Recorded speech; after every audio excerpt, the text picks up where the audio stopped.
You know, it's interesting the way I've noticed my approach to photography changing over the years where, or not over the years necessarily, but over a specific period of time where I'll get kind of excited about or infatuated with a certain style or a certain subject or certain method of shooting. And I'll really explore that for a little while. And then I kind of move on to something else and then move on to something else. And I don't know that that's really the best way to do things because it doesn't allow me to really plumb the depths of a particular style of shooting or subject or anything like that. And case in point is this week's photo.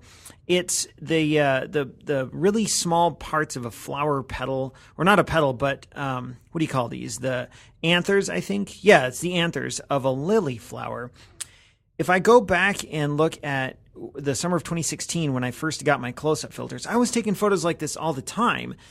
And I thought it was the most fascinating thing I'd ever tried, photographically speaking, to get really close to things like this. So I spent like 2 months using my close-up filters constantly and photographing specifically flowers like this. And then I kind of, I don't know, I wouldn't say I grew tired with it, but I just sort of stopped doing that. And I felt like I had nothing more to say about it, which is too bad because I think once you start to get to that point where you feel like you're comfortable with something, that's when you can really have more to say about it than ever before, because now you're at a point where you're starting to understand the rules and the basics of what you're doing. And so that's when you really want to dig into it even deeper. Now, this photo here is something that it's sort of an evolution of a photo that I took last summer. And I think I've got it linked to on the blog. If you click a link in the blog write-up, when I first started playing around with my close-up filters, I took pictures like this and I was so caught up in getting close to things that I didn't really think about the basic photographic rules like composition and lighting and colors and contrast and things like that. And so this picture here is a much more refined version of the type of photos I used to take of these flower anthers, these pollen-filled bulbs on the end of these, the things in the middle of a flower.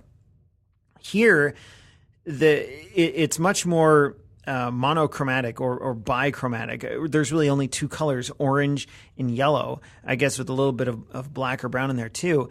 But the subject is super clear. It's this anther on the left-hand side, not all the way to the left, but the one that's in focus. And everything about this is so much more well-composed than the photos I used to take last summer. I got this orange stripe running through from kind of the top left to the bottom right, and my subject is positioned within that orange stripe. Every anther is isolated so they don't overlap with each other. And even if you zoom in really close, you'll notice that the subject in this case doesn't overlap the other anthers in the photo, so it helps it stand out. The boundaries of the photo are contained in that at the top, in the top middle, there's an anther that goes up to the edge but doesn't go over the edge. And so I feel like all in all, this is a far superior photo. And I feel like I can do that more than I am doing, where I don't just abandon a particular style of shooting, in this case, close-up photos of flowers, but continue to explore it further and further. And so it's something that I've tried to make a conscious effort to do, is continue making these photographs even after I think I'm sort of comfortable with them, because I think that's when you can be the most creative when you're making photos.